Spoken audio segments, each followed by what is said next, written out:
हम लोग आए दिन कई सारे कचरे फेंकते हैं और हम लोग सफाई के दौरान कचरा निकलता ही निकलता है दोस्तों। और तो और आप चाहे कितना भी घर का सफाई करें या समाज का सफाई करें या फिर जितना, अगर हर एक लोग जो है बंदे लोग अगर कचरा फेंकेंगे आगे का उसका होता क्या है। और कई लोग तो कचरा जो फेंकते हैं वो ज़्यादातर प्लास्टिक बैग में फेंकते हैं, उस सब का होता क्या है। लेकिन दोस्तों अगर मैं ये बताऊं, अगर आप कचरा फेंक रहे हैं तो कुछ कचरा आप लोग सोचते होंगे कि या तो फिर उन लोग उस सब कचरे का रिसाइकिल होता होगा या तो फिर गड्ढा भरने का काम आता होगा। लेकिन दोस्तों क्या आप ऐसा सोच सकते हैं कि ऐसे ही कचरे से पूरा का पूरा एक आइलैंड बन सकता है ओशियन में। जी हाँ दोस्तों, मैं हूं MK, आपका स्वागत करता हूं आपके अपने YouTube channel the Indian factor पर।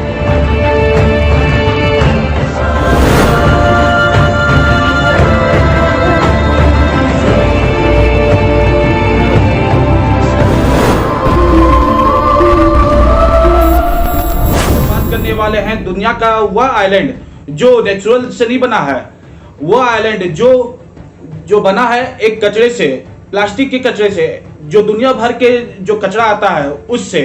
जी हाँ दोस्तों, आज हम लोग बात करने वाले हैं the great Pacific garbage patch के बारे में। जो लोकेशन उसका जो है वो नॉर्थ पैसिफिक ओशियन में है, जिसका जो कम से कम एशिया का कुछ कंट्री और नॉर्थ अमेरिका और साउथ अमेरिका का कुछ कंट्री के बीचों बीच है दोस्तों।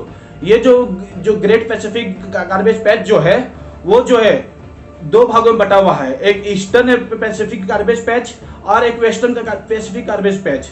जो ईस्टर्न है वो जो है हवाई और जो है जापान और कैलिफोर्निया, ये तीन कंट्री के बीचों बीच है, और जो वेस्टर्न है वो जापान और USA के बीच में है। ऐसे ही कुछ इसका लोकेशन है दोस्तों। ये जो है आप अगर हमारे फोटो में आप देखिएगा, ये जो आइलैंड है काफी बड़ा बन चुका है। धीरे धीरे करके इसका जो दायरा है वो 1.6 मिलियन स्क्वायर किलोमीटर पे फैला हुआ है दोस्तों।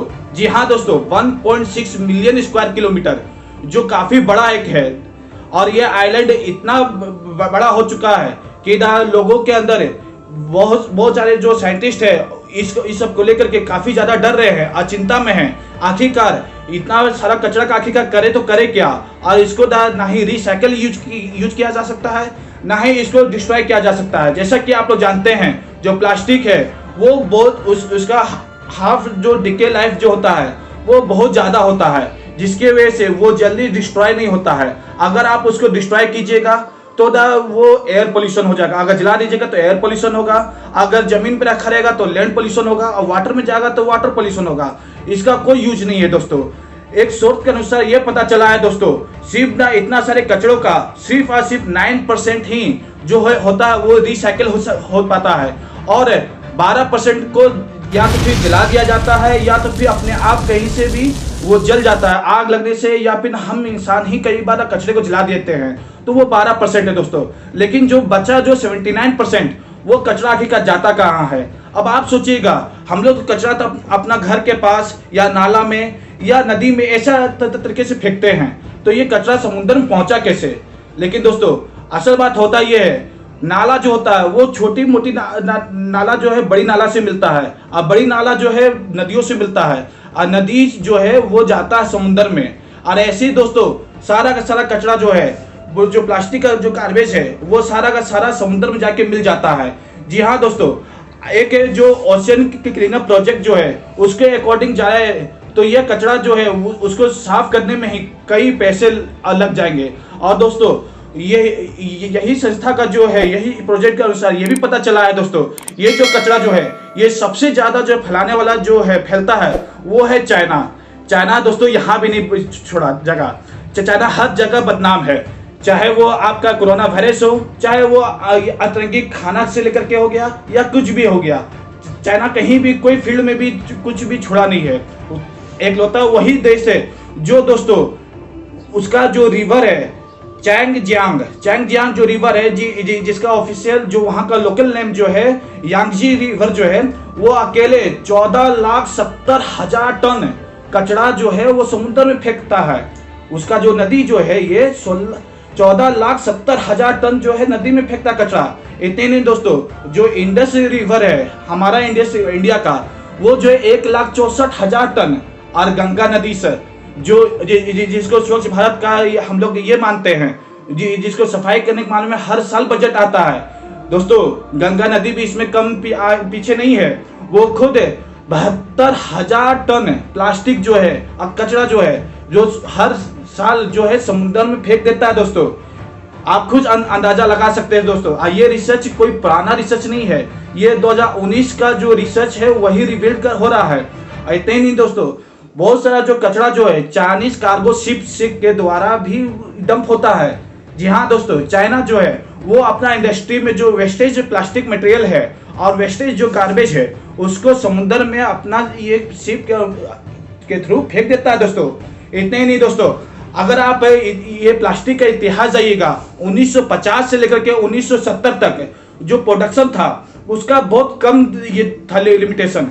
इतने नहीं दोस्तों, और जो 1970 से लेकर के 1990 तक ये 20 सालों में ही 2 डिकेज में ही ये दुगना हो गया। इतना ही नहीं, 1990 से लेकर के अगर आप 2020 तक का बात करते हैं तो ये 5 गुना हो चुका है दोस्तों। जी हाँ दोस्तों, 5 गुना। इतने ही नहीं दोस्तों, 2010 से लेकर 2020 का ही अगर माना जाए तो ये जो है 3 बिलियन टन का प्रोडक्शन करता है दोस्तों। किया है 3 बिलियन टन, बहुत बड़ा ये आंकड़ा है दोस्तों, बहुत बड़ा। इतने नहीं दोस्तों, अगर आप ना अगर आप ग्रेट जो पैसिफिक जो गार्बेज पैच है अगर आप इसको देखिएगा, यहाँ पर जो साइंटिस्ट है और जो रिसर्चर्स हैं वो ये भी बताते हैं कुछ प्लास्टिक तो इतने पुराने हैं कि वो 50 साल तक पुराने हैं दोस्तों। आप सोच सकते हैं जो प्लास्टिक 50 साल से समुद्र पड़े हुए हैं वो प्लास्टिक आखिरकार क्या होगा। वो जो प्लास्टिक अभी तक सड़ा नहीं है, अभी तक वो डिकम्पोज नहीं हुआ है, वो और कितने साल तक टिकता है। जी हाँ, आप सोचते हैं कि प्लास्टिक बैग से क्या होता है, लेकिन दोस्तों आपको पता होना चाहिए कि पेट्रोलियम का आज के डेट में 9% जो है वो उससे प्लास्टिक बनता है। और एक स्टडी से पता चलता है ये बात कि 2030 के आते आते पेट्रोलियम का 20% हम लोग यूज करने लगेंगे सिर्फ प्लास्टिक बनाने के लिए। और तो दोस्तों अगर इस रफ्तार से हम लोग चलते रहें तो 2050 तक में जो गार्बेज जिस तरह से पैसिफिक ओशियन में बह रहा है और वहां जमा होते जा रहा है, तो वहां पर जो है दोस्तों कम से कम नहीं तो फिर ओशियन में जितना ये मछली है, जितना भी जीव जंतु है, उससे ज्यादा वहां पर प्लास्टिक का गार्बेज मिलेगा दोस्तों, प्लास्टिक का कचरा मिलेगा। आप खुद इमेजिन कर सकते हैं दोस्तों, ये बहुत चौंकाने वाली बात है। आज के डेट में हम लोग बच्चों के लिए टॉय से लेकर के चेयर से लेकर के पानी का बोतल से लेकर के पानी का ढक्कन या तो फिर टूल्स हो गया और भी ऐसे बहुत सारे चीजें का हम लोग इस्तेमाल करते हैं दोस्तों जो प्लास्टिक का बना हुआ रहता है। और वो प्लास्टिक जो है वो जल्दी डिकम्पोज नहीं हो पाता है और वो एज अ कचरा हम लोग फेंक देते हैं टूटने या फटने या खराब होने के बाद। और वो जो है नाले के थ्रू नदी में जाता है, नदी के थ्रू वो ओशियन में जाके मिलता है। और ओशियन का भाव इस तरह से होता है, वो ज्यादातर जो है नॉर्थ पैसिफिक ओशियन के तरफ जाके मिलता है और वहां पर जो है 1.6 मिलियन का पैच ये बन चुका है। आप कुछ इमेजिन लगा सकते हैं दोस्तों, ये जो पैच है इतना बड़ा है कि कहना नहीं है दोस्तों। यह एक आइलैंड से भी बहुत बड़ा है दोस्तों। अगर आप इसका माना जाए कि ना इसका दायरा माना जाए, इसका सॉल्यूशन माना जाए, अगर आप ये सोचते हैं कि ना इसका सॉल्यूशन कुछ ना कुछ साइंटिस्ट आज के डेट में निकाल लेगा, लेकिन नहीं दोस्तों, इसका सॉल्यूशन अभी तक कुछ भी पता नहीं चला है। या तो एक सॉल्यूशन है या तो आप प्लास्टिक का यूज करना बंद कर दें। लेकिन दोस्तों क्या ये मुमकिन है प्लास्टिक का यूज करना बंद कर सकते हैं? हाँ, कई देशों में खुद हमारे भारत देश में प्लास्टिक बैन है। प्लास्टिक बैग जो है वो दुकानों में, मॉलों में अब मिलना बैन हो चुका है और उसकी जगह जो है कागज का जो है बैग मिलता है, वो बहुत बड़ा यूजफुल है। लेकिन दोस्तों आप खुद सोच सकते हैं, सिर्फ एक प्लास्टिक का बैग को रिप्लेस किया गया है पेपर बैग से। लेकिन what about bottles, what about chairs जो प्लास्टिक से बना हुआ है, वो खिलौना जो बच्चों को हम लोग देते हैं वह जो प्लास्टिक से बना हुआ है, इन सब का क्या होगा? ऐसे ही दोस्तों ये हमारे गवर्नमेंट को ही नहीं पूरा दुनिया को ये चीज सोचना पड़ेगा कि ये प्लास्टिक का आखिर करना क्या है। और इसको जल्द से जल्द अगर हम लोग सॉल्यूशन नहीं निकालते हैं तो यह प्लास्टिक जो है पूरा दुनिया में एक सरदर्द ही नहीं, एक महामारी फैल जाएगा। आपको एक बात मैं बताता चलूं, एक मजेदार फैक्ट। आज के डेट में ये जो नॉर्थ पैसिफिक में जो गार्बेज पैच जो है, वो आइलैंड जो है, वो आइलैंड का वेट जो है पूरा इंसानियत जो है, पूरा दुनिया में जितना भी इंसान है, ह्यूमन है, उस सब का वेट के बराबर है दोस्तों। आप इसी से इमेजिन लगा सकते हैं कि ना ये कितना सारा कचरा वहां पर जमा है। इतना ही नहीं दोस्तों, वहां पर जो जितने भी ओशियन के अगल बगल जो जीव जंतु हैं वो सभी लोग मर रहे हैं और मर मर के वहां का समुद्र को जो है खराब कर रहे हैं। और तो और अगल बगल के अब तो ये हालत हो चुका है, अगल बगल के जो ओशियंस हैं वो सब भी खराब हो रहे हैं। ऐसे तो हमारे गवर्नमेंट और दुनिया भर के भी गवर्नमेंट जो हैं वो इस पे कड़ा से कड़ा ये नियम और कानून लाए हैं। और तो और नदी को साफ करना हो गया, जैसे गंगा क्लीनअप का ये साफ करने का ऑर्डर हो गया, या तो फिर ऐसे बहुत सारे जो नदियां को साफ करने का जो बात चल रहा है, ये तो आप जानते ही हैं कि ना वहाँ सफाई तो होता है लेकिन ना कहीं करप्शन और गवर्नमेंट का जो ये ध्यान ना देने से अच्छे से ये फैलता ही जा रहा है। और तो और ये बात भी मानना पड़ेगा, सिर्फ प्लास्टिक बैग को बैन करना नहीं होगा, पूरा का पूरा प्लास्टिक मटेरियल को बैन करना होगा दोस्तों। और दोस्तों ऐसे अगर यही हालत रहा, अगर हम लोग बैन नहीं कर पाते हैं, अगर हम लोग इस पे रोक नहीं लगा पाते हैं, तो समुद्र में एक भी जीव जंतु नहीं रहेगा, एक भी मछलियां नहीं रहेगी, एक भी पूरा का पूरा जो बायोडाइवर्सिटी खत्म हो जाएगा। और उसके बाद आएगा इंसान के ऊपर, इंसानियत ही खत्म हो जाएगा दोस्तों।